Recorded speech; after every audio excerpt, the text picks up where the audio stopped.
Guess what? You asked for a YouTube channel, you got a YouTube channel.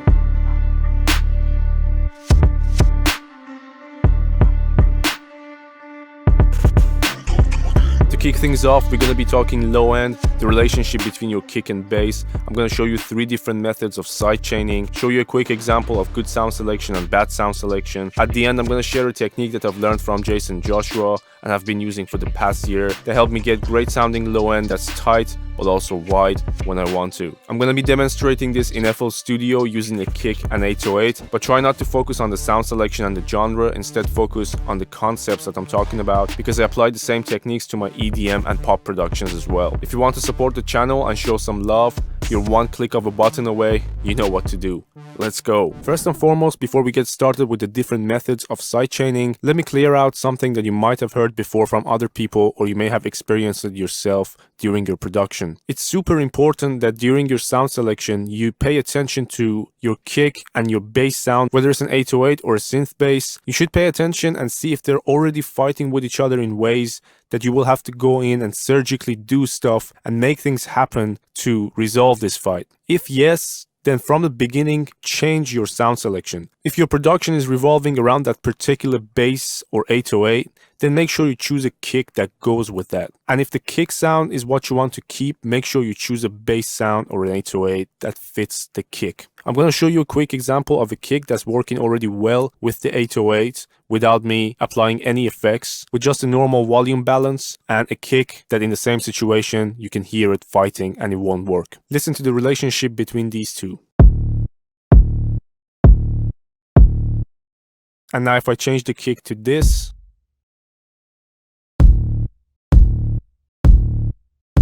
with the second example, just the tone of the kick doesn't fit the 808. It's a good kick, but for a different bass sound and a different scenario. So don't be lazy with your sound selection. Go through different sounds and make sure that you're taking your time while you're selecting the sounds so that you save some time while you're mixing the production. Okay, let's move on to the first method of sidechaining and my favorite, dynamic EQ sidechain. I'm going to demonstrate this on TDR Nova. It's a free EQ that you might have by now. If you don't, go ahead and grab it. It's really similar to FabFilter Pro Q3 if you don't have that, and you should be able to get an idea of how to do this on both. The first thing that you want to do is to send a sidechain signal from your kick, selecting your kick track, holding shift to the 808.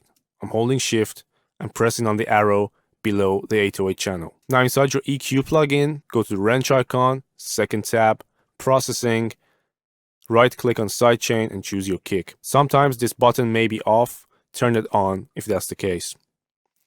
Now inside TDR Nova, you want to change your internal sidechain to external sidechain, and you want to pick a bell-shaped band around 50 to 60 Hertz, I would say most of the time is the dominant frequency of the kick. Press on threshold to make the band dynamic. Adjust the ratio, I usually put it around 4:1. You want the attack to be fairly fast, and the release could vary according to the length of your kick, how long the kick is or how short the kick is. If you change this from off to sidechain, you should be seeing the kick signal coming into the analyzer. You can see the dominant frequency of the kick is exactly where we were, around 50 Hertz, and the sidechain is already being applied every time the kick's hitting. If you want to dock even more, you can adjust the threshold by pulling it back.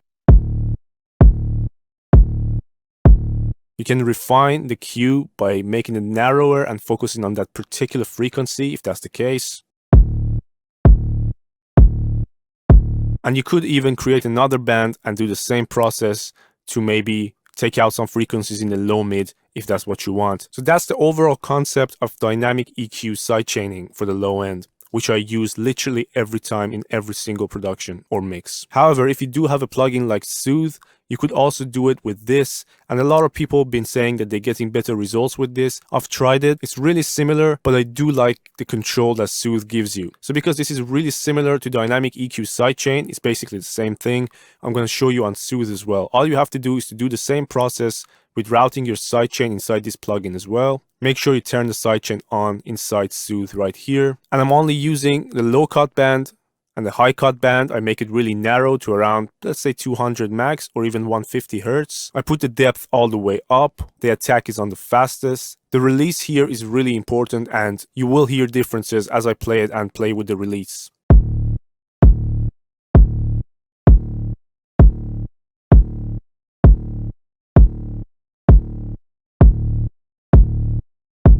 So the faster you set your release time, the more of the 808 bottom end you're kind of preserving because it comes back super fast. And the slower you set your release, the more ducking effect you're going to get for a longer amount of time. Again, timing this to the length of your kick is a good idea.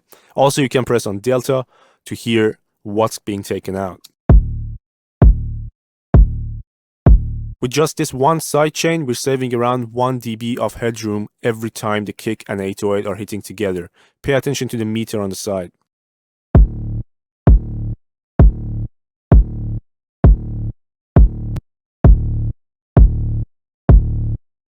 One dB in the grand scheme of things for every hit is a significant amount of headroom that you're going to be saving. This is aside from the fact that you're obviously unmasking some frequencies and you make your low end sound a bit more defined. The second method is using a compressor for sidechaining, and this one's fairly popular and has been around for a long time amongst producers. In my personal opinion, this is not the most efficient way of going about this particular technique for mixing low end, but it's good to know the concept anyways. I'm gonna demonstrate this on Fruity Limiter in FL Studio. I have this plugin loaded on my 808. You still want that sidechain signal going from your kick to your 808. It's the same setup. And instead of going to the wrench icon, because it's a FL Studio stock plugin, all you have to do is to switch from the limit tab to the comp tab, right click on sidechain and choose your kick. You have the same control with attack and release of the compressor. Same with your ratio, and you can see all the numbers on the top left of FL Studio. So let's put this again to 4:1, play our kick and bass and adjust the threshold.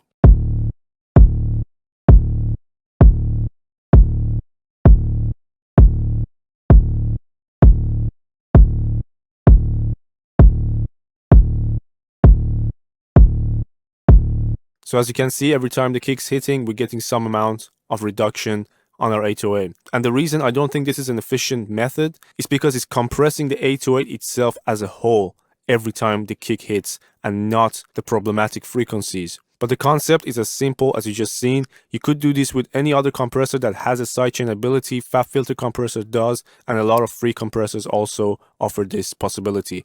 Fruity Limiter is not my favorite for doing this, but it's a stock plugin that everybody have, so I thought it's a good idea to show you on this. The third method for sidechaining is using a volume envelope.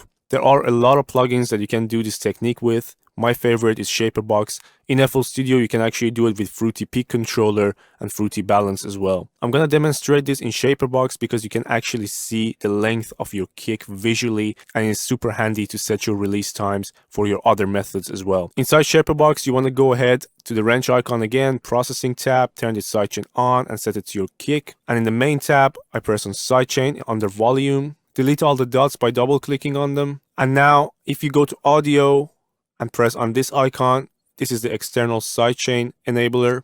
And now every time the kick hits, we should see the sidechain appear here. This is the length of our kick.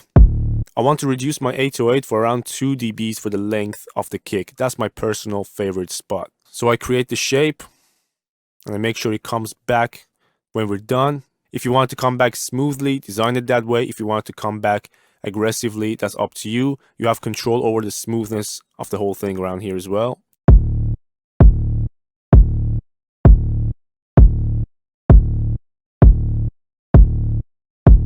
Again, how much you want to take out, that's up to you. What I like to do is to combine the first method with the third method, the dynamic EQ sidechain with the volume envelope sidechain. I do 2 dB on my volume envelope, and I also use my dynamic EQ most of the time, Soothe, to do the same, but that TDR Nova will give you a very good result as well. Now let's combine these two together and see what we're getting. Pay attention to the meter.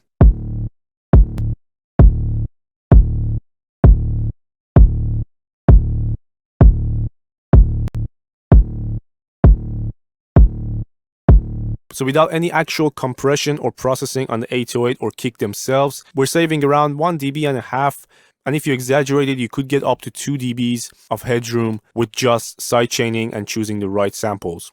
And you can hear as soon as I turn on the sidechains, the 808 just pulls back and sits nicely behind the kick. The attack of the kick is coming through nicely and they don't fight together anymore. The attack of the 808 is out of the way. Now let's talk about a technique that I've learned from Jaycen Joshua. and Jaycen Joshua learned from Dave Pensado that I've been using for a while. You could use this for adding extra oomph to your kick. You can use this for widening your 808s. And in general, it just gives you so much control over what you can do without touching the main signals that much. Let's look at the kick first. So on my main kick, I have this EQ. I've taken out a lot at the top, but this is just case sensitive and it depended on the kick that I was using for this project. And I'm taking out some of the low mids. But here's the technique. So the main kick is this, but I've consolidated the whole kick throughout the track. So you can see it's the same pattern consolidated above it. This one is going to a separate channel. It's called kick parallel. And on this, I have a DBX 160, and this is the compressor that Jaycen Joshua used for demonstrating this technique. So I just stuck with it. But basically what you want to do is to really aggressively compress this. Look at the amount of compression that we're getting on this kick parallel channel.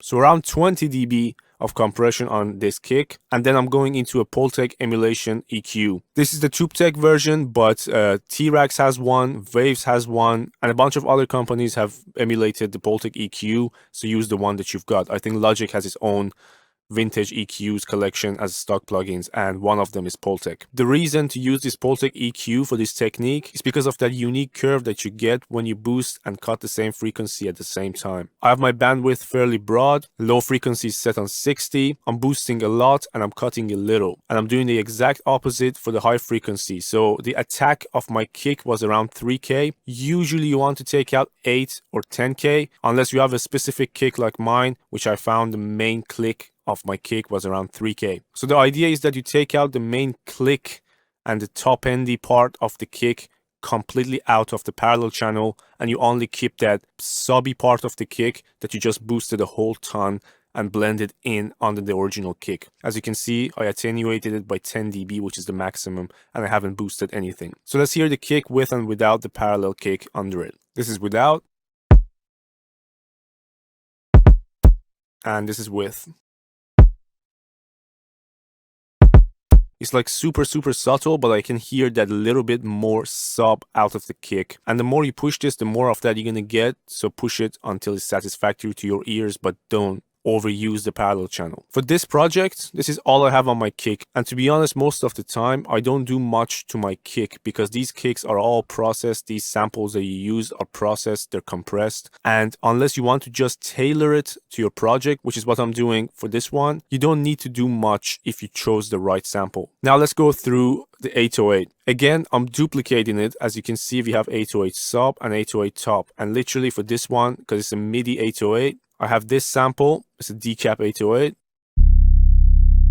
I literally cloned it, copied the same MIDI line to the cloned version, sent them to 2 different channels, and then named them 808 sub and 808 top. If you remember, I said I usually combine the 2 sidechaining method, the first and the third, dynamic EQ sidechain. As you can see here, I've got 2 bands, one around 54, the prominent frequency of my kick, and then I wanted this one for the low mid of the 808 that I didn't really like that much. Again, it's a dynamic band. And the third method, which was the volume envelope, 2 dB for the length of my kick, same process applied here. Then I'm using R-Bass to bring out some harmonics out of my 808. However, when using this, a lot of people think that it generates harmonics below the frequency that you set.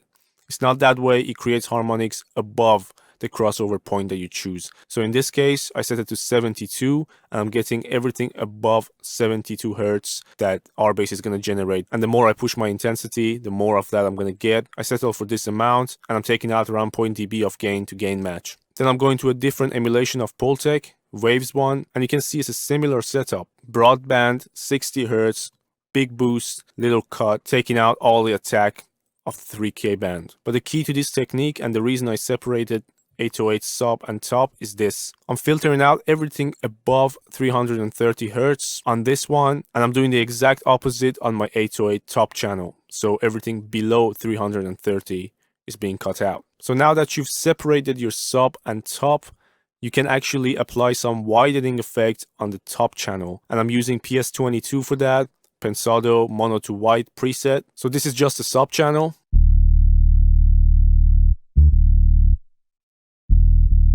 And this is just a top channel.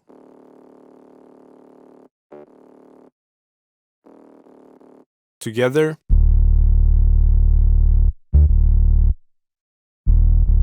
Now if I take out the widening plugin PS22 from the top channel,